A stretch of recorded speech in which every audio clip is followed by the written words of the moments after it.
The following is a production of DallasCowboys.com and the Dallas Cowboys Football Club. How about them Cowboys? Go Cowboys! This is Talkin Cowboys. Streaming live from the Dallas Cowboys World Headquarters at the Star in Frisco. First down, handoff, Elliott plowing to the goal line. Barry, sacked by Lawrence. Prescott keeps it, and he bangs it in for the touchdown. And now your hosts, Isaiah Stanback, Heckma Harrison, Rob Phillips, and Kyle Yeomans. It is a Talkin Cowboys Tuesday here from the SWBC studios at the Star in Frisco. Welcome in, everybody, to another edition of Off-Season Talkin Cowboys. We've got plenty to hit over the next hour of your time. We appreciate you being with us, but we're going to treat you to some schedule release news. First time that we've had a show since the schedule has hit the open market. We've also got rookie minicamp in the rearview mirror, and we will take a look ahead to OTAs as well. As always, joined by Chris Beam in the studio. We've got Isaiah Stanback. We've got Heckma Harrison. No Rob Phillips today. He's interviewing some bigwig, some quarterback who wears the number 4 and plays for some team. He's doing something along the way. But I'm Kyle Yeomans. Glad you're with us. No Rob today, unfortunately. Isaiah, you sat down. You said, I'm not Rob, but you've got his chair today. I'm our suntan Rob. That's what I am today. Is that what it is? Just a little bit. Just a little darker. A little extra sun. A little darker. A little vitamin D Rob. Vitamin D Rob over here. Don't mind me. Just think if Rob woke up one day and he was you. That like Little Freaky Dicky song. Friday. Exactly. The Little Dicky song. I can't. Oh, I woke up in Isaiah's That's body. it. That's the remix, baby. Oh, remix. my gosh. Rob, he would never give it back. Yeah, Rob P. Island will have spent way too much time on Rob P. Island. Let's say that too much. we're going to take the whole show off the rails with this, guys. It's Don't the off touch it. season. There's nothing off the table when it comes to off season. Heckma, how are you doing? I'm good. Man, I needed that. I needed that in the back. I needed the Mario Brothers, man. Mario Brothers coin. Chris is probably laughing too. He probably fell out of his chair. Yeah, man, I'm good. You know, pulling double duty. Obviously, when the schedule release came out, I'm talking about you pulling double duty, being excited about the schedule release, and also calling softball at the same time. I know you and I were on a softball call for ESPN and the Conference USA Championships, and we were just sitting there. We were both on our phones, like looking at the schedule and what was going on. So it was double duty. Luckily, no double duty today. We can give you the full rundown of the schedule. Let's start with the first 5 games because in those first 5 games, you face 3 teams that have been to the Super Bowl in the last 2 years. Tampa Bay to week 1 opened things out against the Buccaneers Sunday Night Football on NBC, followed by the Cincinnati Bengals. Joe Burrow and company come to town. Jamar Chase versus Trayvon Diggs. That will be fun. Of course, those two had their fair share of battles in college ball. Then you go on the road to face the Giants for Monday Night Football, back home against Washington, and then back on the road against the Rams. 3 home games in the first 5, but 2 of those 3 against Super Bowl teams from the last 2 years. You've got the last 2 Super Bowl champions in town. Isaiah, when you first looked at this schedule and the start that the Cowboys are faced up against, what were your thoughts? Somebody doesn't like the Cowboys. They're trying to get them. Yep, That's what you thought? That's what I thought. Even with this second easiest schedule jargon about, about people. 31st. I don't give a doggone about all that. Listen here, you got Tampa. I know we said first 5 games, but the first 6 games is really the threat. Okay. Okay. You got Tampa Bay Buccaneers. We know what they are. Okay. You got doggone Bengals who just went to the Super Bowl, and by the way, they just got better this offseason substantially up front. Okay, where they were weak at. Then obviously you got New York and Washington. Okay, cool. Those are always going to be competitive games. But then you got LA, and then you got a Philly that's revamped, and they're shooting their shot this year. So 4 of those 6 games I feel like are going to be pretty doggone tough. Right. 2, obviously, for 3 of them, obviously, because they all been to the show here in the past few years. And then obviously you got Philly, and we know that they've revamped and that they're pretty much taking a shot directly at the Cowboys, trying to get them where they're weak at in terms of loading up this offseason. So 4 of those 6 are going to be rough, man. I mean, obviously we have a long way to go, all that kind of jazz. We got OTAs, we got mini camps, we got regular camp, we got preseason. Get ready, come on. Yeah, we got all that jazz. Okay. However, get ready. There are 3 out of those 6 teams that are arguably there's no question, no matter what team you go against, all right, but no what team you ask, you know that those guys can play ball. So Bucks, Bengals, and Rams. Absolutely. Off top. Yeah. And then the other three are divisional opponents, too. Yeah, it's always going to be competitive. Love that. It's always going to be competitive. So one of the weird things that I do at the end of every season, because that's when they start releasing, not the schedule, but the teams, your opponents for the next season, home and away. I go by, least amount of wins all the way down to the wins. So you start with the Jacksonvilles, Detroits, and go all the way down.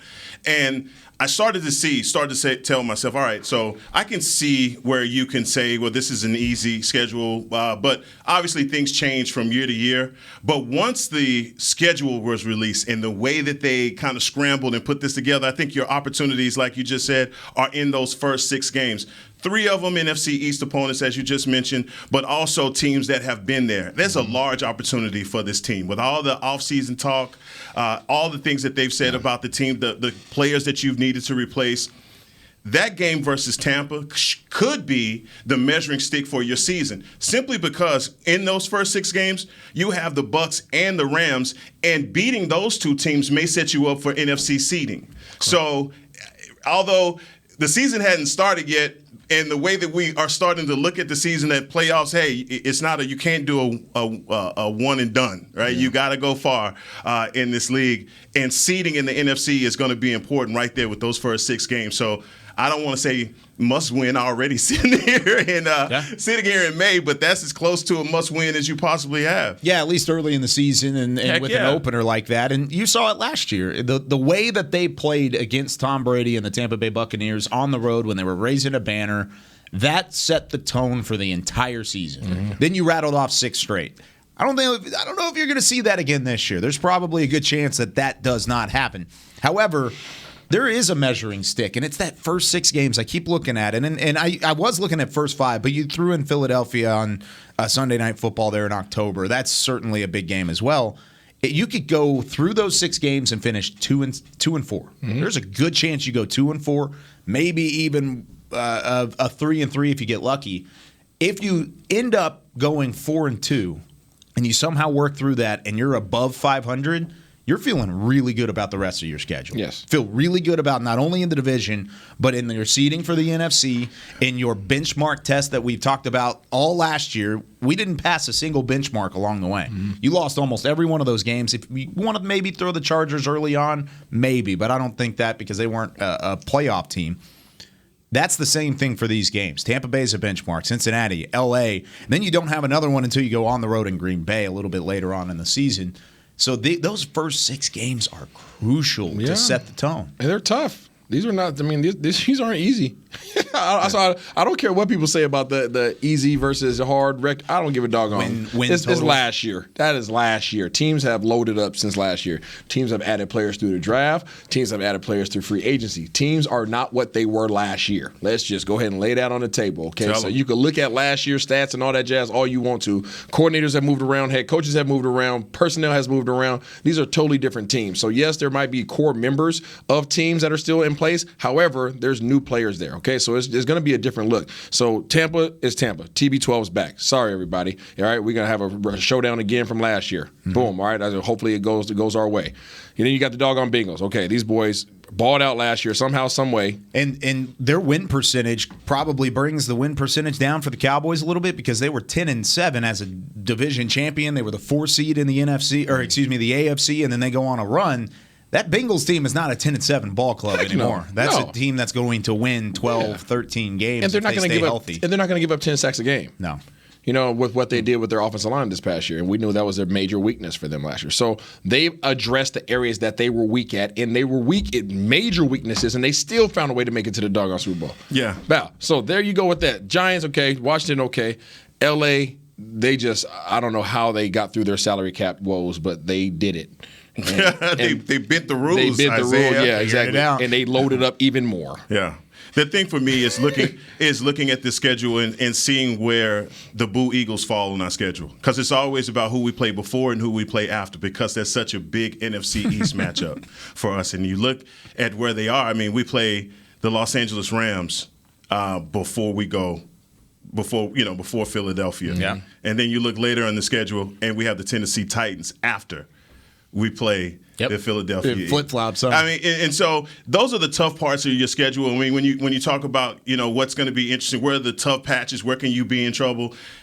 We just know that those rivalry games, no matter what, they're going to be tough. They're going to be tough opponents. We're at home, then we're away. The travel is always a thing, as we've had Mike McCarthy mention, being the Dallas Cowboys coach for his third season, getting used to that and the amount of primetime games that we're going to play. Buckle up. I mean, get ready, because this is a schedule that's going to have a lot of narratives, and it's going to be very intriguing to see how this team competes talent-wise with what we have on the schedule. And when I look at this schedule, in terms of these first 6 games specifically, we were weak on the O-line last year, I feel. True. Right? And we've tried to address that, right? We still have some pieces that were still questions. That were still question marks. Yeah. We're still hopeful, all that jazz. Look at the defensive lines of these first 6 teams.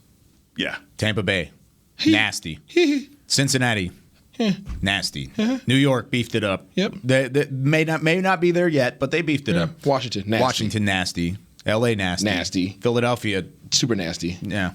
Okay, so yeah, no, I agree. We're going to get tested quickly. Yeah, you're going to figure out what your offensive line is. You're going to figure out your O-line quickly. So I know everybody's looking at the big picture, but in terms of how this team rolls, defense is going to do what they do. Okay, Dan Quinn's going to do what he does. He has his personnel there. We're still going to have pieces we got to add in there, but those guys, for the most part, you know what you're going to get. Okay, hopefully you get those turnovers again. Chances are you probably won't, but he's going to get pressure and make it difficult for offenses. Offensively, though, you have to find a way to move the ball on the ground, and it's going to be very difficult to do so against Ndamukong Suh. All right, he's not there no more. Vita Vea. Okay, who's Cincinnati got on the front line? So I mean, you know what I mean? Like no. To your point, I think that's interesting about the defenses, and that's why I say the two people starting with the one person that the most pressure is out on when I saw the schedule is Dak. Yeah. I mean, you talk about these first 6 games, this is it. Yeah. I mean, and I'm saying Dak, but I'm also throwing in there it's Dak's pitcher and then there's everybody else that's going down on that. Yeah. It's one of those situations where offensively, if you don't start off hot, and it doesn't even matter about the excuses that you have for guys coming back from injury. No, nobody wants to hear it. Nobody's going to want to hear that. And that's why the biggest responsibility is on Dak. I know that Tampa, a lot of teams aren't what they used to be. I mean, you just tried to mention someone from the Bengals defense, and I don't think anyone thought of them in the breath of being a doomsday defense. But once you get down to the Commanders, and we know who the Rams are, those matchups, Dak should be looking at this like these are opportunities for me. And the other person I'm thinking about is Dan Quinn. Yeah. Dan Quinn is in his 2nd season, and although he has elevated the defense, and we were looking at this, the Cowboys are 7th in points allowed. It is the quintessential bend but don't break style of defense. But in his 2nd season, I'm thinking that they are planning to play a whole nother style. You can't depend on being a defense that's going to have the number 1 turnovers or interceptions in the league. There's going to have to be another part of this. You saw last season where in the playoffs, we could not stop the run. We're seeing all the interceptions from our cornerbacks, but also giving up a ton of yardage. Yep. Those are the things, no matter what you do, no matter where you rank, those are the things that's going to bring your defensive numbers down, going to bring your production down. You can add the bazooka, you can add Sam Williams, you can have as many players as you like, but if you're giving up that kind of yards, you're not going to be successful, and the offenses that you go up against early are going to test you. You got to slow down the run, and you got to run the ball. That's clear and simple. That's the easiest way to solve some of your problems, is figure out a way to do both of those things. And to y'all's point of talking about just how these front sevens at the first 6 games of the season are just next level. 5 of the 6 are in the top 10 or were in the top 10 last year in rushing yards allowed per game. Half of the top 10 in the NFL in rushing yards allowed per game are on your schedule in the first 6 weeks of the season. Tampa Bay, Cincinnati, LA, Washington, Philly. You are going to have to run the ball in the first half of the season, or you may end up 2-4 going into a nightmare. Detroit game in week 7. Situation. It really is. Let's talk about the next 6 games on the schedule as well. Detroit and Chicago, followed by the bye week. And then you take on the other NFC North opponents, Green Bay and Minnesota. Both on the road, one in Lambeau, of course, the other one back in Minnesota. How many years in a row are we going to play the Vikings on the road? And we're going to hear the Skol chants in our sleep. New York is that Thursday or excuse me, is the Thanksgiving game. So we'll stop at the Thanksgiving game. Detroit, Chicago, Green Bay, Minnesota, New York, a bye week sprinkled in between there. Heckman, when you looked at that side of the schedule, is that your rebound schedule where you're still facing decent teams, you're just not facing the upper echelon of the NFL like you do in the first 6 weeks? Yeah, and that's why I said like the first 6, the hypotheticals there, 2 and 4 were nightmare for me. If you can split that at least, 3 and 3, or flip it. I'm really, flip it would be great. Yeah, flip it. That's being on the positive side. But I think this is the part in the middle of your season where you really can make some ground. But don't be mistaken. I mean, the Lions. Their coach is going to have them primed and ready to go. We've seen teams go from being a basement level team to putting together 2 first-round draft picks, and then. Do you think the Lions are that team? I don't think that. Okay. I'm just saying. I just want to make sure. Let's not underestimate them and say that, that's just automatic dub. I think the Bears are the same way. Yeah. The Packers, obviously, for Mike McCarthy, that's the game that I'm circling for Mike McCarthy because I know he wants to win that game, and I'm sure the team wants to win it for him. But, I mean, to show Green Bay up in prime time, come on, Fox, that's got to be moved, right? They got to move that too. I don't know if they will. That's the game of the week. Yeah, I don't think Fox lets that one go. I think that's Kevin Burkhardt or I guess who would he be with that game now? was announced before the schedule was, so I'm assuming that's one of Fox's big one games. of their premier. Yeah. They're not letting that one go. Good point. Well, anyway. Then you got Minnesota on the back end. Then Minnesota again, another team that I feel like we've done a really good job of taking care of over the years. And the Giants on Thanksgiving. This is strange to say that we're playing the Giants on Thanksgiving. First time since 1992. And not the Manders. Not the Commanders. No, and we face them Manders. like every other year on Thanksgiving.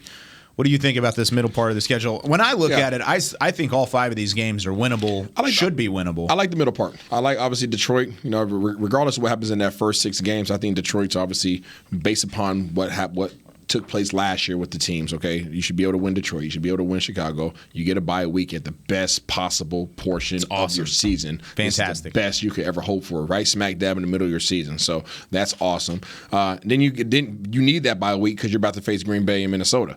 And Green Bay is Green Bay. Aaron is out there, all right? He's making all 50 a year. He's ready to ball out, okay? And they're getting him some help. So you always got to be prepared for that. Obviously, we know how big of a game that is for McCarthy. But Minnesota is always dangerous to me. Minnesota's always dangerous to me. Minnesota's never a team that I look past and be like, yeah, go ahead. We should be straight. They're always, even with a new coach. Even with a new coach, because their key pieces are still there. Right, their linebackers are still there. Their D-line is still there. For now. Okay. Yeah, the quarterback still there, right? Receivers still there. I don't fear them in that way.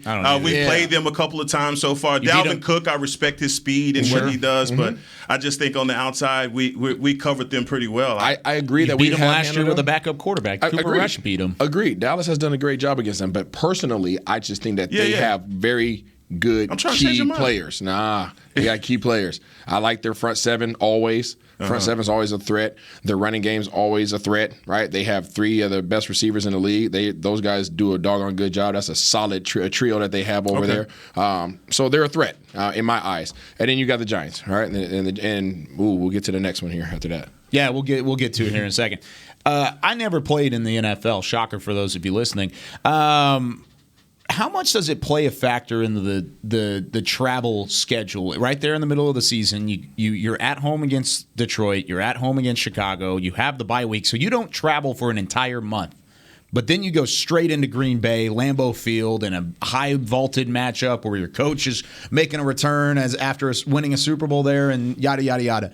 How much could laying off and the travel and not being in a rhythm in terms of that chunk of time, does that affect you at all, or is that a non-factor whatsoever? No, it's a non-factor. I think Seattle has the worst, right? They got to travel the most amount of miles. But as far as Dallas, I mean, that's the great thing about being in Dallas. You're centrally located, so you're not flying no more than 3 hours either direction. Okay. So I think that's perfectly fine. They need to be worried about that doggone cold though on November 13th in Green Bay. Do you think it'll be that cold up there? Shoot, yeah. It's not that bad. Chris is the one on the sideline. No, seriously, it doesn't get really bad. I mean, bro, what's not that bad, Chris? Up that direction. I mean, like in the 30s is gonna be nice. It's cold. It's cold for me. Hold on a second. You do realize that the was NFC Championship game. It was like it was at like 0 degrees, right? and it affected the Green Bay Packers. Yeah, it just didn't affect everybody. So, yeah, I agree, and I think that's probably closer to it. The 30 degrees, maybe 40. I don't think you could really start whining until you get into the 20s about weather. I mean, really? I'm not complaining about it. In Chicago, off the you played at UW. I played in New England. You played in New England. Minus 14. Yeah, so okay. We're okay. All right, let's look at the final third of the season. By the way, we used to cut the schedule into quarters. Now it might be in the thirds with that 18 game. It's just easier to look at along the way. But if you go 4-2 in your first quarter, then you go 4-1 in the second quarter, you're feeling pretty good, or third, I should say. But now we look at this final games or final 6 games. Indianapolis, the first game after Thanksgiving, so you have a long week. Yeah, really good teams in the AFC, actually, with Indianapolis and Tennessee both being in the mix. But it's Indianapolis, followed by Houston, then Jacksonville on the road. First time the Cowboys have played in Jacksonville in quite some time. Then you have Philadelphia on Christmas Eve at home, which will be interesting. That game could be flexed to Christmas should things get down to the wire, and it always seems to get down to the wire with Philadelphia, so maybe that will be played on Christmas. And then the final 2 weeks of the regular season, you are on the road. Thursday night, short week again, against Tennessee, and then you're at Washington at FedEx Field to end out the season. When you look at this, Heckma, the running game, you got a great test early in the season, but should he be healthy, then you've got Jonathan Taylor December 4th against the Indianapolis Colts. Is that your second litmus test for the run defense? Yeah, I mean, it starts. We have even when it starts with Mixon and Leonard Fournette, we start off pretty rough too. Yeah. But you're right. This is the Jonathan Taylor matchup, Henry, and let's not forget Gibson. I don't think we give Gibson enough credit for the Commanders either. If he stays healthy for sure. Yeah, I mean, there's just a stretch that where we're going to get an opportunity as our defense to find out where we are in the running game. I felt like, man, we were so herky-jerky in the running game last season. We had those lights-out performances versus the ones where we gave up more, and we were penalized more as well. I mean, that was the other telltale sign for our defense, but you can't forget about Jonathan Taylor. And I want to see how Indianapolis looks with Matt Ryan. What difference does Matt Ryan make in that offense versus Carson Wentz? And I'm so happy that Carson Wentz is with the Commanders also. Let me say that. I know you love Carson Wentz. That's my guy. He's your dude. That is my dude. He's never let you down. Always on time. But also the defense for Indianapolis. Man, solid. Really a test Clark for running around. Man, Kwity Paye, DeForest Buckner, Yannick Ngakoue, Darius Leonard. I mean, Yannick is in Indy now? Yes. Yes. I didn't know that. Yeah. Who's their defense coordinator up there now? Give me a second. I'll let you know. I do not know. Because, I mean, Gus Bradley. Gus. Oh, Gus Bradley. Yeah, Gus Bradley. That's right. Oh, my God. Yeah, exactly. Exactly. Chris apparently does not like that hire, unfortunately. Good hire. Indianapolis, in my eyes, is going to be one of the league's best teams. Okay.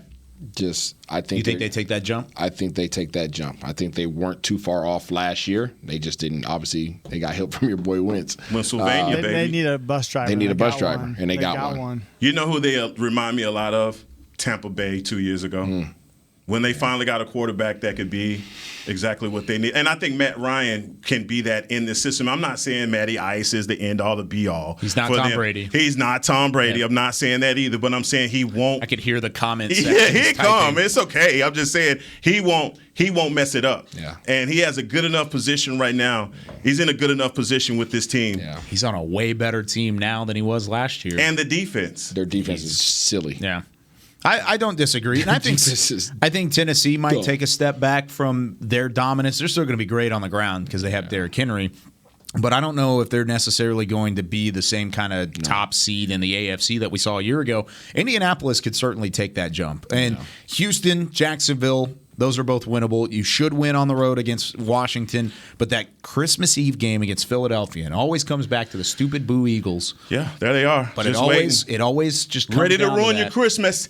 They're going to ruin it. Do you think that you could look past Jacksonville like you did last year? Like you would have last year had you played them? Well, you're in the NFL. You can't necessarily look past anybody. You know what I mean. But no, they went and added Christian Kirk. They added some talent on their defense. Trevor Lawrence now has somewhat of an offensive line to play You just behind. look past Detroit. Detroit, I'm not concerned about Detroit. Well, why are you concerned about Jacksonville then? Because Jacksonville's quarterback. That's it. And the weapons that they put around him. Doug Peterson's and coach. Line they're putting in place, and the defense that they're starting to put together again. So I don't think you could go into that thinking it's a loss. Yeah. But you can't. Yeah, no, you Good can't coach. look past them. Good coach. Technically. Because if you lose that game, then all of a sudden you're really feeling. Their coach knows what the heck he's doing. Detroit's coach is trying to figure it out. Okay. Well, two things about after the Giants game on Thanksgiving. Whereas we would go back-to-back Thursday night games, we don't play a Thursday night game. We actually play the Texans on the 11th, which is a 10-day rest span, and it's been a while since the Cowboys have had that. It's like a second bye for these guys. I got really. Didn't they have it last year? What do you? Yeah, well, they had back-to-back Thursdays and then the 10-day. Yeah, that's what I'm saying. Yeah, but they don't have back-to-back Thursdays. Gotcha. So after the because that's when they should have rested Zeke, but they didn't. Correct. It was against the Saints. Yeah, it was. That's how I remember it. They did Kansas City and then they played the Raiders. Yes. Yeah. Raiders Thanksgiving and then it was the Saints after on Thursday and then Tony Pollard got hurt. Yeah. Stab. Yeah.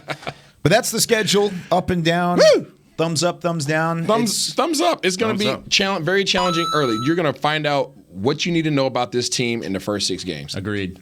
No, I agree with what he says. I think that the team has that's why I said Dan Quinn and Dak are the two most important when I saw this schedule, because they both have an opportunity to make a statement, especially for Dak, coming off of his second year removed from his injury. The quarterback matchups that he has here, this whole Aaron Rodgers and Cousins back to back. I can't wait for that comparison. There's so many people have been comparing Dak and Cousins it is silly.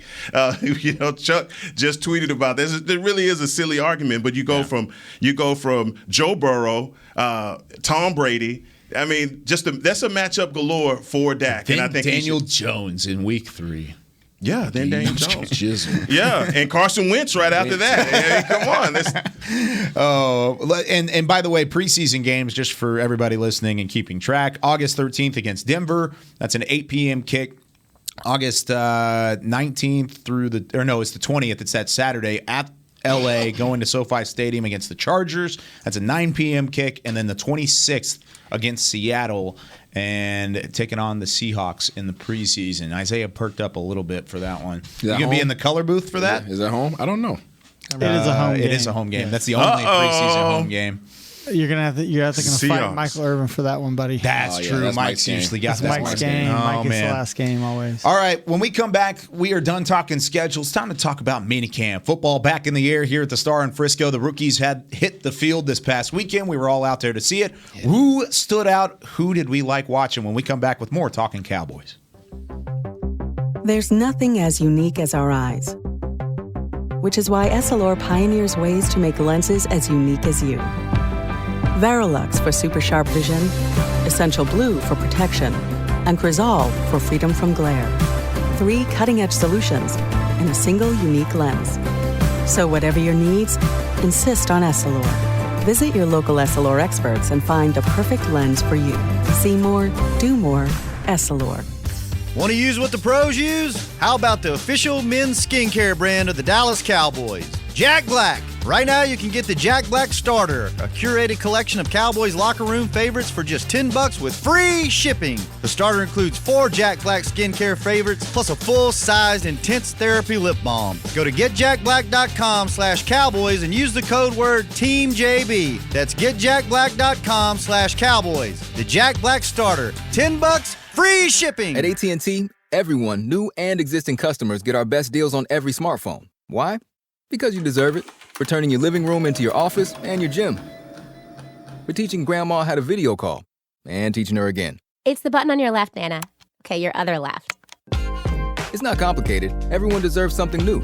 So AT&T is giving everyone, new and existing customers, our best deals with every unlimited plan on every smartphone, even the latest ones. AT&T may temporarily slow data speeds if the network is busy. Restrictions and exceptions may apply. Hi, I'm Clint Tillison with... And I'm Jay Novacek, and we're both with... United Ag and Turf. the official tractor provider of the Dallas Cowboys. So, if you need a tractor to bale some hay, a mower to cut some grass, or a gator to get some chores done, get a John Deere at United Ag and Turf. And then, let's get to work. Hey, Jay, that's my line. Well, not today. Get to work with a John Deere tractor package that's just right for you and your budget. Visit UnitedAgAndTurf.com.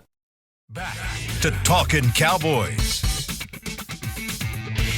Cowboys Nation, the 9th annual Reliant Home Run Derby is back at Writers Field in Frisco on June 7th, 6:30 p.m. Come see your favorite Cowboys players swing for the fences to try and raise money for the Salvation Army. Free admission for all, and we will see you there. For more information, you can go online. I'm only going to say this once. It's a long link, so get your pens out, get them ready. DallasCowboys.com/fans/Reliant /2022/home-run-derby.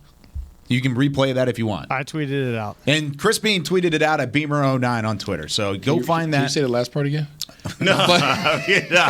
Tuesday, June 7th, the Reliant Home Run Derby. There's a good chance you'll see all of us out there. Quickly. I think I'll be out there for sure. Isaiah will probably make an appearance. Heckma, I know, will be there. I may be swinging a little bit. Who knows? Blockchain.com, the second segment, brought to you by Blockchain.com here on Talkin Cowboys. Hook your boys up, Blockchain. Like, for real. Hey, everything's on discount right now. Blockchain, hook your boys up. Everything is not on discount. I don't know if you've seen Yes, gas. it is. Oh, yes, it is. Everything is down. I got you. I know what I'm talking about like in general. I'm talking about you're talking about crypto. Crypto, yeah. Oh, yeah, that's fine. We're talking about blockchain. Down. Oh, sorry. Goodness gracious. You're way too advanced for me. That right there. Please, Chris. All right. Gotta have it. Cowboys rookie mini camp hosted this past weekend here at the Star in Frisco. News and notes along the way as the Cowboys have signed 6 of their draft picks to their deals already, which is nice. Tyler Smith being one of them. And Cowboys have 3 more guys to go. Taking a look at some of the guys that they actually have signed. Tyler Smith, Sam Williams, Jalen Tolbert, Jake Ferguson, and then they have also signed all of their 4th-round picks. Matt Waletzko, DeRon Bland, Damone Clark, and John Ridgway have all been done. So, or the guys that I read first are not signed yet. Williams, Tolbert, and Ferguson. Those are the only 3 that they have not signed out of their draft class. So most of those guys good to go. But then we got a chance to see not only the draft class, but some of the undrafted free agents and some of the guys that are still classified as rookies that have been on the roster the last 2 years. Heckman, you made your way out there on Saturday out in the heat. It was hot. It was steamy. But what did you get out of that practice? Anybody stand out? You know what? And I think me and you, Isaiah, we're not going to do what we did last year. What was that? Because we completely jumped out of the cake last year. Did we now? Jumped out. They were we let wrong? No. Yes. Okay. Yes, you were. A little bit. Yeah, you were wrong. Honda, Nashawn Wright. Yeah, Nashawn Wright played one snap. Okay. We went a little crazy. We were excited. You know, it was a pre-COVID. We were really right on somebody. Post-COVID, we were getting out. Who were you right on? Tell me. Who you were right on? So we were right on a few. We were right on a few. We missed on a few. We were right on. I don't think we missed. I think our excitement, we went too high on our excitement last year. Abilities. We spoke on their abilities. Okay? But we also doubled down and said, when the pads come on, we got to see it. So, no, but Izzy Mukuamu, see, you about-faced on Mukuamu and didn't tell me you was going to you supposed to I came out, no. I said that after the first preseason game, I came out and told y'all that was not going to work. Yeah, the physicality was not. You said he backed off. Yeah, I said he backed off. I saw it. When the first couple of times, I said, no, this ain't going to work. But I will say this, with the rookie camp, what I did see was some really good signs from guys. The Waletzko is a huge person. I mean, it's a really, really big guy. If he can move, if he could, good hand, all of those things that you would need from your left tackle, if he can do any of those things, man, that swing tackle position, I think they want him to take if he can take it. Smith, I think he did a good job. That was Friday. A lot of these guys were dealing with conditioning issues. I think go back to last year when we were talking about the bazooka with Micah coming out here, and he was winded. And think about Friday and Saturday, one of the hottest days in May in Texas, and they're in between those buildings, and it's hot, and they are driving it. So they pulled them back, and you got an opportunity to see Friday. I there saw Friday, on Saturday. But the other thing that I think Cowboy fans should feel good about is our wide receiver. Jalen Tolbert. Mm-hmm. I really was. I felt good about his ability. I thought he's a lot bigger than 6'1". I mean, and Damone Clark from LSU. That is a huge kid as well. I mean, he's a man, and he carries himself like a man, but they have him listed as 6'2". If he's 6'2", I'm 5'9". I know it.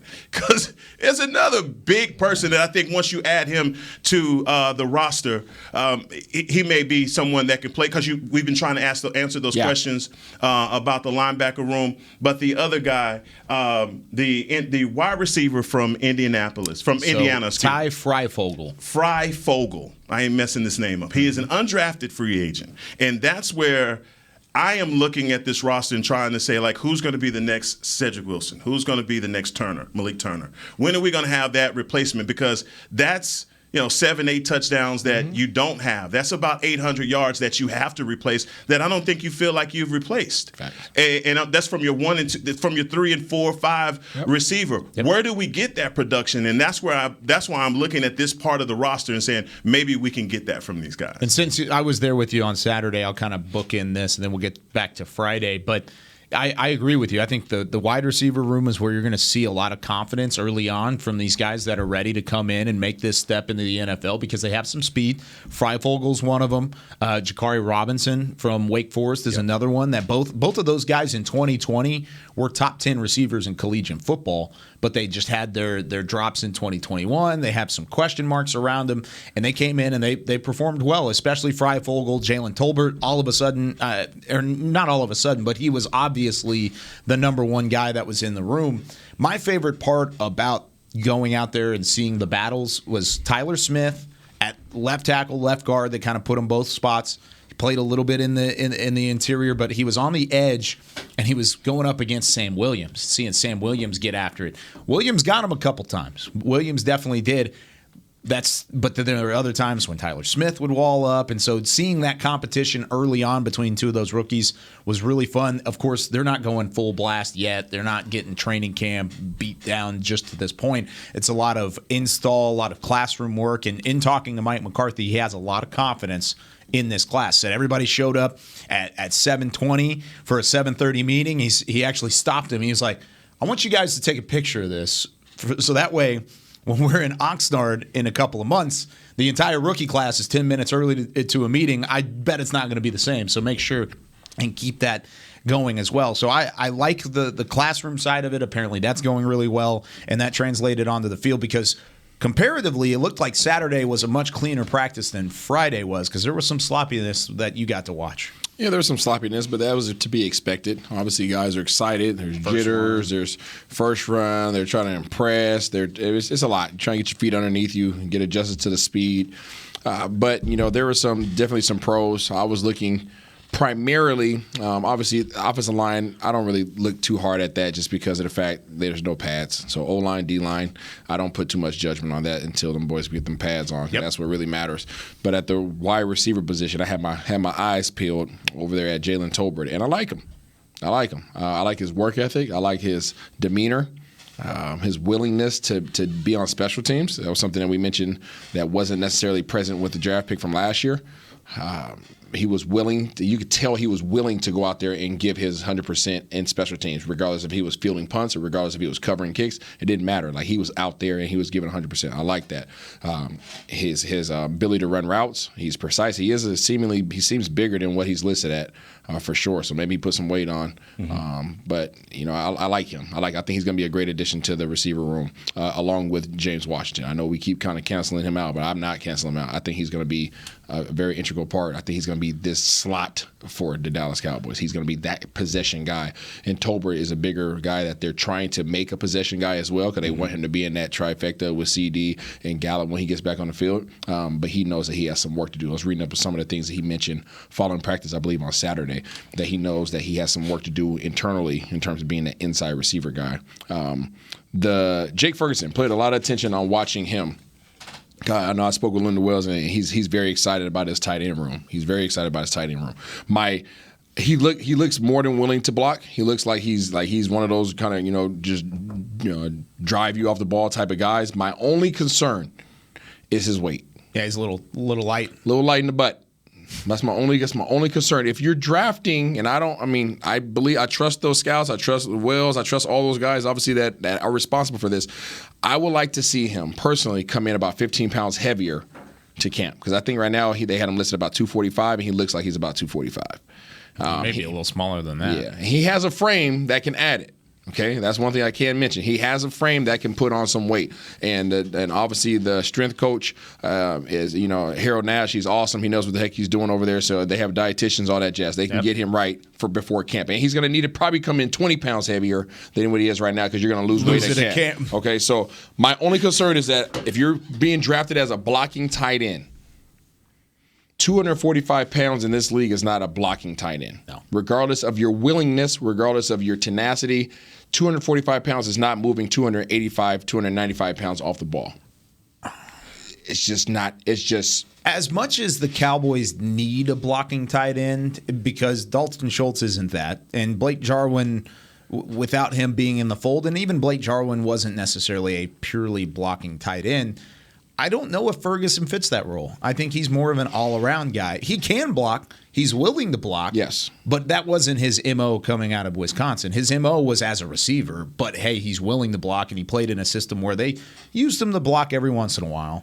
But they need him to be a blocking tight end. So if that's the case, then you bulk him up. Right now, he doesn't fit into that mold, and that's probably why you're looking at him and you're saying he's light in the butt. And that's what has got to make you nervous, Kyle, especially when you looked at the front of that schedule and said you're going to have to be able to run the ball. And if you don't have a tight end that can help you capture those edges, then what the hell are you going to do? Are you expecting for Schultz to be that much better this year at blocking? I don't know. Nope. London Wells have to be round the clock on the teaching of that. But I want to go back to something that you said about this guy's demeanor. The wide receiver. Tolbert. Yes, Jalen Tolbert.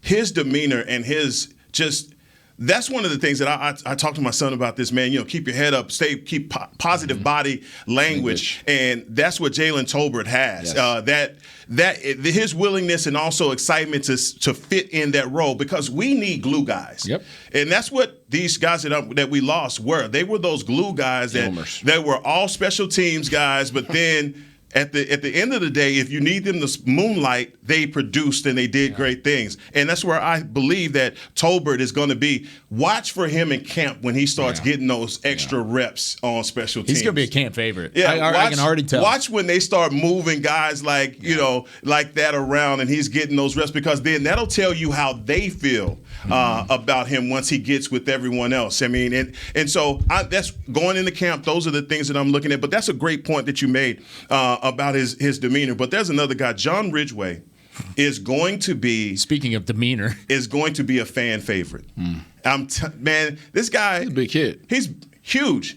But I mean, got an opportunity to just see him and watch him interview in the locker room, and he's a fun guy, very personable, has a ton of character. I'm telling you, man, Cowboy Nation, y'all gonna love this kid. I just what P said, hey, do they make the team? Him and Bohanna, it's gonna be a battle going into camp between the big boys. I don't think it will be. And honestly, I'm going back on what I said last week, because talking to McCarthy changed my mind in this regard. When originally I thought it was going to be Ridgway v. Bohanna, I think they like having both of those guys on that defensive line. You remember how we talked about that last week, and Heckman got really excited, and it's like both hog mileys up front, and you have the big beefy dudes in the middle. Just running behind him. They like it. They I like that. it. I like that. And I like this Damone Clark. I know I talked a lot about Nakobe Dean last week. Right? I know my disappointment in them not getting him.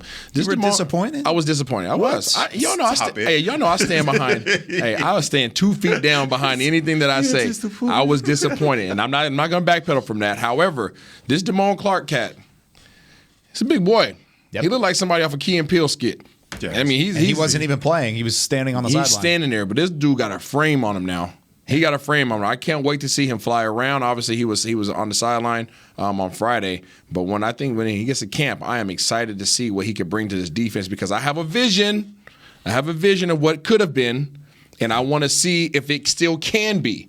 Right? Dean didn't even have a frame. He was 5'11". I don't care. He was a freaking lightning bot. Don't make him do that. Don't make him do it. See, he was getting off. I was getting off on him. I was off on him. But DeMar Clark, he has the frame of a Mike. Yeah. That's why they drafted him. Okay. However, there's still a dude by the name of Van Der Esch that they still have on his roster that they plan on playing a lot, I would assume. So, out of necessity, not necessarily out of want. Well, they signed him. You know, they ran it back. Yeah. I mean, but he's there. So I'm looking forward to seeing how he fits in or how Dan Quinn's going to incorporate this linebacker rotation. Because you want to think about it, okay, we roll 2 linebackers and you bring down Kearse. Okay, cool. Now you're looking at Micah Parsons, Van Der Esch as your quote-unquote starters, and then you got a Damone Clark and you have a Jabril Cox as your backup. Mm-hmm. I want to see if there's ever going to be any 3 linebackers, ever going to be 4 linebackers, depending on the different sets. I'm interested to see how he contributes and what his style of play is in this particular defense. Have you watched his film yet? A little bit. Go dive. A little bit. Go deep dive. I know he was around. He's fun to watch on film. When he's healthy, he's going to be fun. He's more than just an inside linebacker. Yeah. I mean, he has range. He can cover. Yeah. He does some really good things. And he was a steal at 5. His story about the Dallas Cowboys being the team that identified his injury, I thought was very important as well. I was just reading up on that. Yeah, the kid has an amazing story. And a lot of these guys, the way that they get into the NFL, if you just backtrack and listen to their stories, it's amazing. But he is one of those players that I'm with you on that. You see him, and there's something about the way that he carries himself as a person, and the tape goes with it as well, that tells you this kid's going to be a pro. Nick Eatman, I was talking to Nick about Clark before practice, and he said, watch this kid. Watch the way that he's reacting, taking mental reps the whole time through practice. And that's a big thing. I mean, coaches, that you talk about body demeanor, here's a guy that's not going to be able to participate, but at the same time, he's still taking those mental reps. That's a big thing, man. In the few times that I've interacted with Clark, because we interviewed him on the draft coverage when he came on the show. We heard his secret audio. We've interviewed him a couple times since he's been in the building. That dude is all about ball. That's what you got. He is a baller. Like that's what he wants to be. So yeah, I'm excited about him in the future. It's a bummer that we don't get to see him for the next 6 months, and probably won't at any point this season if we're being realistic about it. However, for the future, I think it's something that you could really look forward to him being a part of that defense. All right, let's take our second break. When we come back, we're going to take your calls. We'll end out with some phone calls. Talkin the Cowboys Nation, 888-855-2297. Give us a ring, 888-855-2297. We'll be right back with more Talkin Cowboys. New Dr. Pepper Zero Sugar. You deserve it. I do deserve that. You deserve decadent flavor without sugar, and a day at the beach without sand getting everywhere, and a relaxing bath that your children don't interrupt. I deserve all that? It's really just a visual metaphor for Dr. Pepper Zero Sugar. Everything you want, nothing you don't. A visual metaphor on the radio. I do deserve that. Dr. Pepper Zero Sugar. The zero you deserve is finally here. At AT&T, everyone, new and existing customers, get our best deals on every smartphone. Why? Because you deserve it. For turning your living room into your office and your gym. For teaching grandma how to video call. And teaching her again. It's the button on your left, Nana. Okay, your other left. It's not complicated. Everyone deserves something new. So AT&T is giving everyone, new and existing customers, our best deals with every unlimited plan on every smartphone, even the latest ones. AT&T may temporarily slow data speeds if the network is busy. Restrictions and exceptions may apply. The Cowboys way, where 16 Hall of Famers and 5 championships shows us what success looks like. Where turkey is always the second best part of Thanksgiving Day. Where we are all defined by one single thing, the star. Where we as fans know it's our job to keep the tradition going. Bank of America is proud to be the official bank of the Dallas Cowboys and to support the quest of living life the Cowboys way. Copyright 2020, Bank of America Corporation. Before there was a draft, you could size up a cowboy by 3 simple factors: the crease in his hat, the bend of his brim, and his unbending attitude. A man Stetson didn't just protect him from what life threw at him, it projected a rugged, unstoppable spirit. Stetson hats are still American-made with pride right here in Texas. They're still the unofficial crown of all self-respecting cowboys, and Stetson is proud to be on the field with America's team. Find a retailer nearest you at stetson.com/cowboys. Back to Talkin Cowboys. Whether you're watching from home or you're cheering in the stands with Essilor lenses, you'll see every exciting play. Book an appointment at your local Essilor experts and see what Essilor can do for you. See more, do more, Essilor on Talkin Cowboys. Glad you're with us. Final segment. We got about 10 minutes left here in this TCT, Talkin Cowboys Tuesday. Ooh, we need T-shirts. Isaiah, stand back. Yeah, I think that's a good idea. Honestly, I'll get on sponsorship for that. He's already got him somewhere. Kyle Yeomans, he's got him packed in the bag. Hey, guys, look. Hey, look. Go to www. as he hands me a medium. Thank you, Isaiah. He did that to me, too. Yes. I know. Lorena got a nice new shirt. You guys, man, y'all been on Come on, dude. All right, let's take some calls from Talkin Cowboys Nation. 888-855-2297. Give us a call. We've got another line open. But first, it's been a little bit. We've got our friend Nebby back on the line. Nebby, good to hear from you again. What's your question for Talkin Cowboys? My question simply is this. Am I crazy? Am I crazy for believing that Jalen Tolbert can replace Amari Cooper's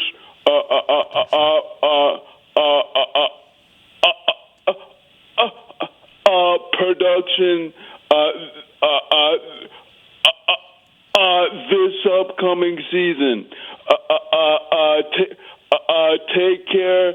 Thanks for being patient with me, and have a great week. Bye. My man, Debbie. Appreciate you, thanks, Debbie. Appreciate you. Building. Great question. And no, I don't think you're crazy by any means, but it would be tough. It really would. And the reason why, and I'll let this kind of go to you guys, he's not the route runner Amari Cooper was. He's a separator, don't get me wrong, and he did so in college. But it's going to be an adjustment process going from the Sun Belt to the NFL. I mean, it's pure, plain and simple. He's a good receiver. He will have his production. I think you could expect him to have a good impact role in this offense, but replacing the production of Amari Cooper would be pretty tough. Pretty tough. Ditto. Everything that Kyle just said. The reason simply being Amari Cooper is a dog. Amari Cooper is a respected receiver in this league that fears absolutely nobody. There's not a route that he can't run. There's not a defense that he hasn't seen. So he's more prepared to handle this NFL, obviously, week in and week out. Tolbert may get there at some point in time in his career, but having that expectation of him to come into the league with that same production is a lot. It's putting a lot on top of him. But I do, like Kyle said, I do believe that he will come in and contribute to this team and help them win some ball games. Yeah, it's going to be about opportunity for Tolbert if he's put in the position to be a productive wide receiver. Everyone knows that the pressure right now is firmly placed on CD to take the place of Amari Cooper's production. But if CeeDee Lamb can exceed expectations, then that's going to open up the rest of the offense. Mm-hmm. And that's where Jalen Tolbert is going to be able to have those production numbers. Let's think about it. I mean, last year, it wasn't as though Amari Cooper was a 1,000-yard receiver. So we have to come back to, what are we replacing here? I know we're looking at his like this is 1,500 yards we're replacing. Look, CeeDee Lamb has an opportunity in front of him. I believe that CeeDee Lamb can live up to the pressure that's being placed on him. Everybody else is really going to have to define their roles in this offense, and Jalen Tolbert is going to be one of those guys. That's the biggest thing is it starts at the top. Everyone's defining their roles. Even to a certain extent, Michael Gallup's going to have a new role. Yeah, he's been the number 2 here before, but he's going to have to be a 1B, not necessarily a number 2. You don't want him to be completely leapfrogged by CeeDee Lamb. You want that production to be there from CeeDee Lamb. He's the one that completely goes with the flow of being that top wide receiver. Michael Gallup needs to take a step, too, when he comes back and he's healthy, because it starts at the top and it's a domino effect all the way down. I completely agree. I believe that CD has to be your number 1 receiver. There's no 1B. He is the number 1 guy. Michael Gallup has to be comfortable at being. Can he be the number 1? No, all the way through. That is the question. Mm-hmm. And the answer can only be answered by CeeDee Lamb. And this season they've given him all of the runway to be able to do that. You come off of his season last year, 1,100 yards, I believe, receiving. Coming into this season, what would be the number that would put him in that group of the elite. If he gets 1,400, 1,500 yards, he's going to have the opportunity to be that receiver for the Cowboys. What would Come on, bite, Isaiah. What would Come on, bite. I'll ask you this question and kind of supplement that. But what would be your confidence level in a percentage, 0 to 100, that he could do that? 1,400 yards. Let's say 1,400, because that would be an elite season if he's there. 1,400 yards, close to 10 touchdowns. That's an elite season, something that Amari Cooper never really did on a consistent basis. What would your prediction, or not prediction, but confidence level percentage-wise be for CeeDee Lamb to do that? That he can do that? Yeah. I think if you force feed him, I mean, you obviously can get most. I'm not talking about force feeding. I'm talking about being the number one. Not force fed, offense is smooth. I don't currently see it. So what's your percentage? 70? That's pretty high to me, honestly. That's flunking in grad school. I don't know about that. A C's flunking in grad school. Right. So 935 his first season, 1,100 last year. Making the next step, if we're just looking at the trajectory of his career, 1,300 should be that next level, especially when you have no one else that you would say you're competing with balls with. He doesn't have Amari Cooper there. All right. Nigel from Arizona is on the line. We're back to Talkin Cowboys Nation. Nigel, how's it going? Great, guys. Thanks for taking my call. Probably a little redundant question, but you guys brought it up, and it kind of sparked a little something in my old man brain, and that's putting the big boys in the middle there and letting our guys on the end feast. We all know, I believe, the first 2 games of the season is going to kind of dictate what offenses are going to do to us defensively, and that's the run. You know, we all of us know that's been an issue for the last, 8 years. So I kind of, when you were talking if Ridgeway, I'm sure he's going to make the team, him and Bohanna, and a couple of the other big guys just feasting in the 2 center spots on defense, and hopefully giving our defensive ends a chance to feast as well. So thanks for taking that, and I appreciate it. Thanks, Nigel. Appreciate you, man. And I agree. There's a chance you see both of those guys on the field at the same time, but the thought process is nose tackle, 3 technique. You need both of those positions to step up. Yeah, you need them both to step up, but you also need them to just be productive. It's one thing to be big. It's another thing to be productive and big. There's a lot of big guys in this league that get moved off the ball. We had that a couple years ago. Oh, yeah. So you can't – obviously these guys have nice stats around them. We've seen what Big Bo has done. We're still expecting more of him as he continues to develop. Now you bring Big Ridge in here, and he's going to have a big impact as well. I think Urban came in prior to Urban getting hurt. He did an okay job, but I don't think that he had the impact that we were hoping for either. And he was a lot larger than this young gentleman. So size is one thing, production is another. You're hoping that you get both. And we're not mentioning Neville Gallimore a whole lot in this equation at all. And that's a guy that also Digizua and also Carlos Watkins, adding those big bodies is one thing, but we have Neville Gallimore, who is a big dude that obviously if he hadn't injured his elbow, the defense, I think, would have been on a different level as well. He was on a projection. Right. Yeah. And so him coming back, and you saw immediately the defensive line improve. He didn't get a lot of opportunity with Urban, but I think with the combination of all of those guys, the defensive line should be better. I just think that this year, Dan Quinn is going to have the opportunity to move pieces around. Now having it, maybe Dante Fowler works in that equation, but I think moving Micah around has got to be on the front of his mind. Question for you. Mailbag question, I guess. Who has the deeper bag this year with the personnel there that they have at their disposal? Dan Quinn, easy. Off top. Over Kellen Moore is what I'm assuming you were going to ask? Yeah, top. Dan Quinn by far. Got way more weapons. Yeah. Right. Kellen still has weapons, but he's limited to a certain extent. Dan Quinn's not limited. He's got guys. Real quick, let's go to Brett in Austin, our final call of the day. Brett, how's it going? You're on Talkin Cowboys. Hey, glad to be on it. Appreciate it. I've been a listener for quite some time and been following the Cowboys since 1964. All right. It's a couple of years. There are 2 things that I really saw from this draft that really made a huge impression on me. The first 4 picks absolutely were steals. Sam Williams is going to be everything that we thought Gregory could have been, but wasn't because of all the off-field stuff. But he is so fast, so bendy, and so big that he's going to be great. And y'all have already talked about Tolbert, the wide receiver, and I really think that getting Smith in the first was tremendous because he is projected to be the left tackle of the future. And moving him into guard is going to help him. And he's everything that Williams wasn't. Connor Williams was never did live up to, that movement. And so I think that they really just, especially on the first 4 picks, really hit home runs.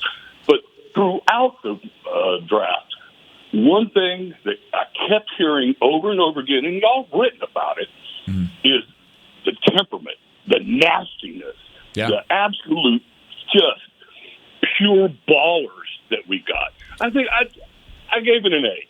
I gave it a straight A. Thanks for the call, Brad, and I completely agree with you to a certain extent because they filled their needs. They did, and I love your passion, and I love your high outlook on things. Your positivity is the word I was looking for. I like his radio voice. He's got a great voice too, no doubt.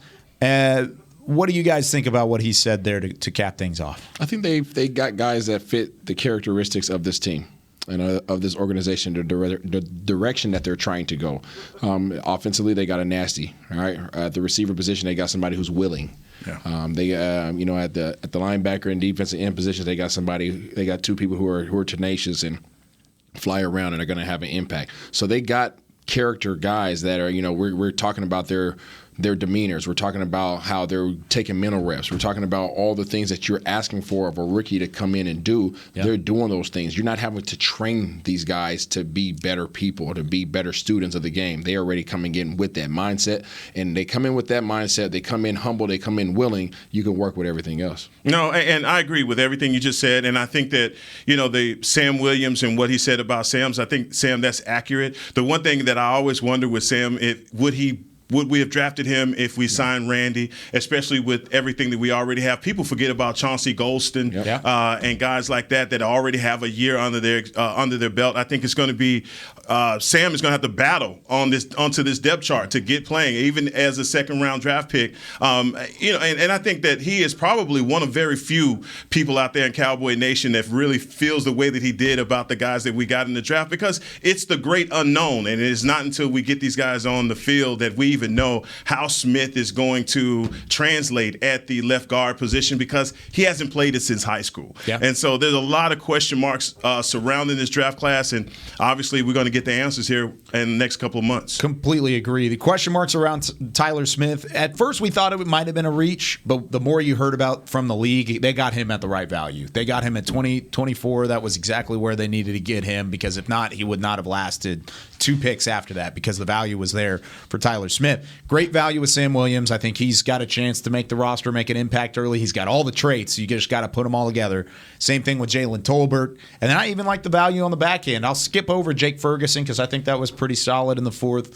But I would say the 5th-round value that you got on Ridgeway and Clark, I think that's phenomenal. So I like the draft class as a whole. I really do. I don't know if I would give it an A, but a B is certainly fitting there overall, and I think the Cowboys will, when we put them on the field, we'll definitely see exactly what they have from their rookie class. Before we leave, by the way, Jack Crawford, former Dallas Cowboy, announced his retirement. So congratulations, Jack! 10 seasons in the NFL. Good. Jack dude. Was from the UK, wasn't he? Yeah, I believe so. Was. Yeah, Jack. Yep, Jack is done with the NFL. Super good dude. Yeah. Awesome. One of Chris Beam's favorites. So that's going to do it for us here on Talkin Cowboys. We will see you again in a week. For Chris Beam, Isaiah Stanback, Heckma Harrison, I'm Kyle Yeomans. We'll see you next time on Talkin Cowboys. This has been a production of DallasCowboys.com and the Dallas Cowboys Football Club. How about this, Cowboys? Yeah!